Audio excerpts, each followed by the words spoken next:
Bom dia a todos. Nesse vídeo a gente vai apresentar uma síntese do capítulo 11 do livro Psicologia e Práticas Forenses, de autoria de Antônio Serafim e Fabiana Safi, cujo título é Doença Mental e Periculosidade. Vai ser apresentada uma breve introdução ao tema e a exposição de um vídeo ao final para uma melhor compreensão sobre o assunto. Bom, comecemos então com o esclarecimento do termo periculosidade. Como o slide mostra, periculosidade é a qualidade ou estado de ser ou estar perigoso e a condição daquele ou daquilo que constitui perigo perante a lei. Essa definição vai ser segundo o direito penal. Para a gente entender melhor, se um indivíduo se apresentar dentro de um conjunto de fatos ou circunstâncias específicas, ele vai poder ser considerado propício a tomar uma ação que seja perigosa, existindo a possibilidade desse indivíduo praticar um crime.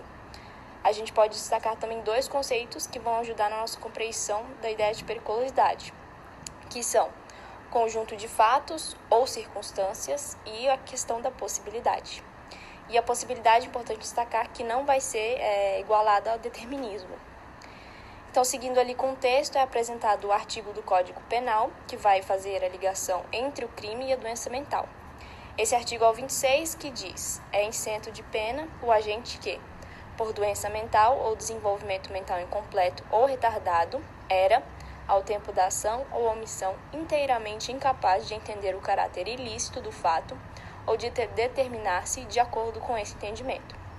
Ou seja, se no momento que uma pessoa acometida por uma doença mental comete algum crime e não sabe, ou melhor, não entende o que de fato cometeu era um crime, ela vai poder se tornar inimputável, ou seja, não vai receber pena por isso. Mas, passando para o terceiro tópico ali do slide, segundo os artigos 96, 97 e 99 da Lei de Execução Penal, essa pessoa vai estar sujeita a medidas de segurança, que são justamente a internação em um hospital de custódia e tratamento psíquico. Bom, a questão da periculosidade e da classificação dos indivíduos é uma questão bastante complexa. Como a gente pode determinar quais pessoas são realmente perigosas e se um número grande dos fatos devem ser considerados? Por exemplo, hoje em dia o número de moradores de rua que apresentam alguma espécie de transtorno mental é considerável, o que vai contribuir para a violência desse grupo e para que o resto da população veja esse grupo como sendo perigoso. Mas o que seria deles se tivessem uma maior assistência e a garantia de seus direitos sociais? A situação seria outra. E é justamente por causa dessa complexidade que o texto vai trazer uma ideia bem interessante e necessária, que é o estudo desse fenômeno que deve ser feito de forma interdisciplinar, ou seja, pela sociologia, pela criminologia e antropologia, não só pela psiquiatria e pela psicologia, justamente por envolverem pontos como quais os fatores motivacionais dos homicídios, quais são suas possíveis explicações e como se pode encontrar correlações entre uma possível psicopatia e uma conduta antissocial. Outro ponto interessante de ser abordado aqui também é a generalização do termo do uso doença mental. Hoje em dia, doença mental, o termo, para descrever qualquer tipo de desvio do comportamento. Então, uma pessoa que faz abuso de álcool vai receber a mesma classificação que uma pessoa com esquizofrenia, por exemplo, tratando do mesmo jeito o que é diferente. Tanto a pessoa que ingere quantidades excessivas de álcool como a pessoa cometida de esquizofrenia ser tratadas como perigosas e loucas, sendo que a única solução encontrada é o trancafiamento delas. No texto, os autores trazem as palavras de Gay, que defende que a correta utilização do termo doença mental se refere àquelas pessoas que possuem alterações psíquicas qualitativas, que seriam a esquizofrenia, as doenças afetivas e psicoses, por exemplo. E no último tópico, a gente tem reflexões que acompanham o ato criminoso, a ética, a moral, a psicologia e a psiquiatria. Essas reflexões vão ser mais ou menos elaboradas assim: por que fulano cometeu esse crime? É a única alternativa dele? Ele estaria perturbado psiquicamente? Estaria encurralado socialmente? Seria portador de um caráter delituoso? E por aí vai, né? Todas essas questões vão surgir diante da presença de um crime. Mental e violência pode ser compreendida de três formas, sendo elas: a tendência biológica, que relaciona a violência a componentes biológicos e psicológicos, com a questão social sendo subordinada às determinações da natureza humana, também é vista como um fenômeno de caráter universal, independentemente de envolvimentos classistas e históricos. Já a tendência sociológica tenta explicar a violência como um fenômeno social provocado por alguma conturbação da ordem, seja pela opressão pelos mais fortes, pela rebelião dos oprimidos, pela falência da ordem social ou pela omissão do Estado. Nesse sentido, a violência é vista como uma consequência da miséria e da desigualdade social. Por fim, a tendência biopsicossocial compatibiliza o biológico com o psicológico e o social. Valoriza igualmente as descobertas da biologia, da psicologia, da genética e da neurofisiologia, assim como valoriza os mecanismos que resultam na transformação do biológico pelo social, como apelo da adaptação do biológico às circunstâncias vivenciais. Essa tendência não atribui à violência um caráter exclusivamente biológico, nem psicológico ou social, mas sim uma combinação de todos, com peculiaridades próprias de cada era, cultura ou circunstância. A evolução histórica do termo de periculosidade. Na Europa Antiga de 1524, o termo periculosidade ainda não era consolidado pelas legislações, mas era interpretado por pessoas que eram mendigas e pessoas que eram chamadas de loucos ou doentes. Já na Idade Média, os crimes praticados eram mais sangrentos, os homicídios, por exemplo, e os criminosos eram punidos severamente com as demonstrações de sofrimento em praças públicas. Já no capitalismo, houve a concepção burguesa da propriedade e sua importância na sociedade. Então, no fim do século XVII, surge uma nova concepção de punição, pois houve a redução de crimes violentos e aumento de delitos contra a propriedade. Ou seja, nesse período, iniciou um deslocamento de delito corporal para o de bens, como é explicado por Bloom e Schneider. Os ladrões, então, eram punidos pela violação de privacidade e os loucos, vadios e inválidos também eram punidos, mas por não cooperarem com o sistema capitalista. Periculosidade no Brasil. Código Penal, 1940, artigo 78. A medida de segurança se apresenta como necessidade jurídica para prevenir o delito por meio das verificações da periculosidade do agente infrator da lei. Cabe aos psiquiatras avaliar o estado perigoso no cometimento ilícito penal. Associação doente mental em criminalidade.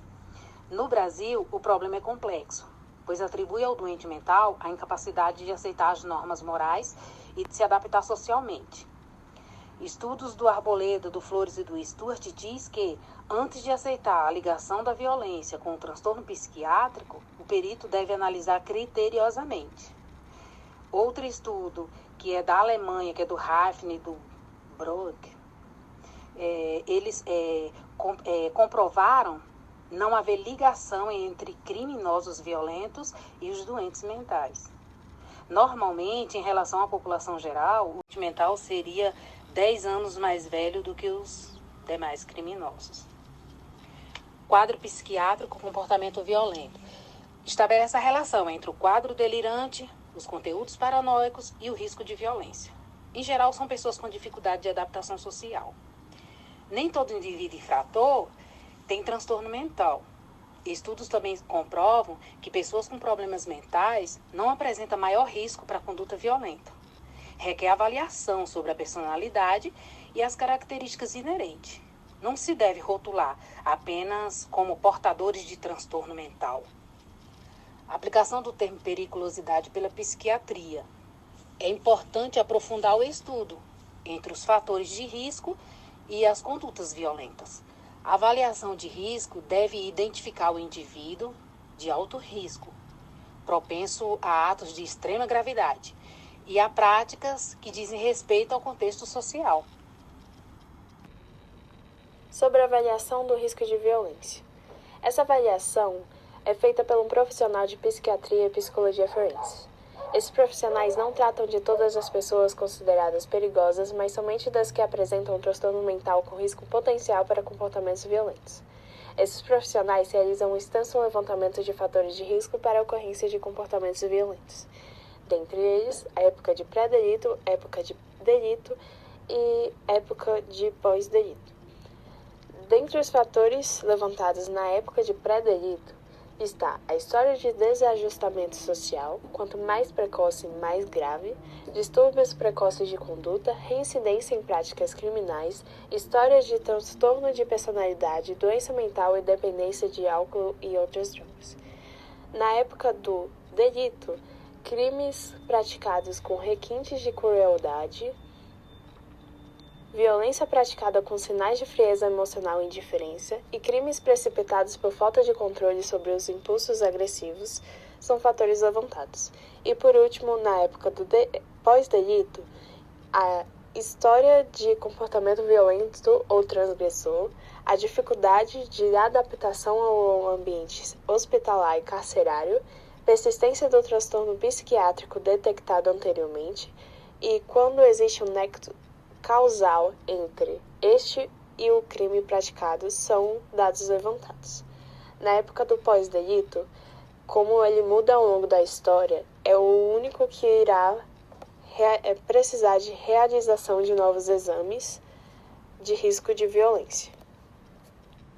A avaliação do risco de comportamento violento trata apenas as pessoas que apresentam transtorno mental com risco potencial para comportamentos violentos, analisando fatores de risco com base na época pré-delito, a época do delito e a época pós-delito. A época pós-delito está relacionada com os exames, porque é a única que pode vir a sofrer mudanças, porém contendo também fatores pré-delito, como o histórico do comportamento dito como agressor do indivíduo em seu passado, com vistas a buscar a existência de um nexo causal entre o sujeito e o crime praticado. Para a identificação dos prováveis fatores de risco durante o exame psíquico, o examinador pode lançar mão de ferramentas específicas, como o HCR20 e a PCLR. O HCR20 é composto de 20 itens e examina o sujeito com base em 3 níveis do espectro de risco, que é baixo, moderado e alto. As perguntas são referentes ao passado do sujeito, passado, presente e futuro, com vista a analisar o histórico do sujeito e para fazer inferências quanto às possíveis repetições de atos violentos praticados por ele. Já o PCL, ele é uma avaliação relativa específica a medir o grau de periculosidade e uma possível readaptação do sujeito na vida social, do sujeito que foi condenado e uma possível reinserção desse sujeito no meio cultural novamente. E pode vir auxiliar a redução do índice de reincidência criminal. A redução da reincidência criminal é o principal objetivo da PCL. E por se tratar de psicopatia, de avaliar o índice de psicopatia, ela só pode ser ministrada por sujeitos que entendem de todo o histórico que esse termo carrega, de todos os anexos que esse termo traz consigo, visto que psicopatia foi muito banalizada ultimamente e a banalização pode trazer, inclusive, muitos problemas, inclusive à vista de diagnósticos mal aplicados. A PCL é composta por 20 itens, tendo a pontuação de 0 a 2 para cada um deles, somando-se um total de 40 pontos. O ponto de corte é 30 e é o recomendado como limite para a classificação de psicopatia. E para finalizar as considerações finais, quando se realiza uma avaliação de risco, o que se pretende identificar em sua essência é a vulnerabilidade, isto é, um indivíduo pode não apresentar um quadro de periculosidade, porém pode ser ou estar vulnerável a uma manifestação violenta, independentemente de uma condição de doença mental. O conceito de vulnerabilidade hoje foi ampliado. Toda vulnerabilidade se traduz em uma condição instável. O papel dos investigadores do funcionamento mental é tentar esclarecer os seguintes questionamentos, como, dentro da dinâmica psíquica, qual pode ser o disparador do padrão de comportamento? Quais são as variáveis que influenciam o indivíduo na execução daquele comportamento? Qual a natureza de sua percepção e consciência sobre seu próprio funcionamento psicológico e sobre os fatos?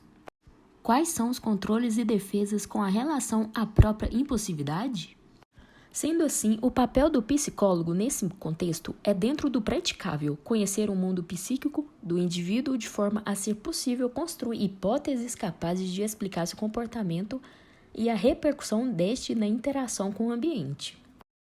Falar de saúde mental, portanto, é falar do dia a dia, é falar de convivência, é respeitar o sujeito pela história particular de cada um e pensar que cada um tem as suas próprias batalhas e dificuldades particulares da sua vida e cada um recorre então a diferentes ferramentas para lidar com elas. É acolher em vez de excluir, principalmente na atualidade, né, quando os grupos de pessoas iguais se fecham numa redoma de falsa segurança. Ninguém duvida que tem um estigma ligado a quem tem doença mental. Esse estigma ou preconceito, ele acaba isolando o indivíduo em relação às outras pessoas, como se ele fosse uma pessoa marcada pelo passado da doença. Então, a doença mental, ela é com frequência relacionada com o mendigo que está andando nas ruas, que fica falando sozinho, com aquela mulher que aparece na TV e tem 16 personalidades diferentes, com aquele psicopata louco, serial killer que aparece lá nos seriados. Então, quantas vezes nós não usamos a palavra louco, esquizofrênico, maníaco, psicopata no nosso dia a dia? Quem durante a infância não vivenciou uma situação de discriminação quando se fala, fulaninho é o gardenal? E é exatamente isso que significa a palavra estigma. Ela significa exclusão, discriminação. E é ela a maior barreira que impede as pessoas de buscarem assistência médica. As pessoas se olham e dizem, não, isso não vai acontecer comigo de forma nenhuma. Eu não sou maluco, eu tô vindo de uma família que é boa. Ou então, não, a doença mental não vai me pegar. Isso é um problema para os outros, eu não tô tão grave assim. O estigma relacionado com a doença mental, ele vem do medo do desconhecido, né? De um conjunto de falsas crenças que originam a falta de conhecimento e compreensão. Todos nós somos suscetíveis a vivenciar a loucura, a angústia, a passar por uma crise emocional. Isso é próprio do ser humano. Então é importante que as nossas sociedades tragam resposta para esse sofrimento psíquico, seja nas questões mais banais do dia a dia, seja nas questões mais profundas e complexas. A nossa saúde mental, ela é importantíssima nas decisões e nas relações que a gente vai traçar ao longo da nossa vida. Acreditam que as pessoas com problemas mentais são instáveis e podem perder o controle a qualquer momento, se tornando até perigosas ou imprevisíveis. A maioria das pessoas com doenças mentais tem tendência para se afastar do contato social do que para se confrontar agressivamente com os outros. Na maioria das vezes, elas são vítimas e não causadoras. Então, a grande maioria das pessoas com transtornos mentais não são mais violentas do que as pessoas sem transtorno mental. E naquelas pessoas que têm uma dificuldade de controle por conta do quadro dela, né, com uma certa instabilidade, se os médicos, amigos e família e o próprio doente estiverem atentos aos sinais premonitórios da doença, as crises podem facilmente ser detectadas e tratadas de uma forma conveniente antes de se tornarem graves.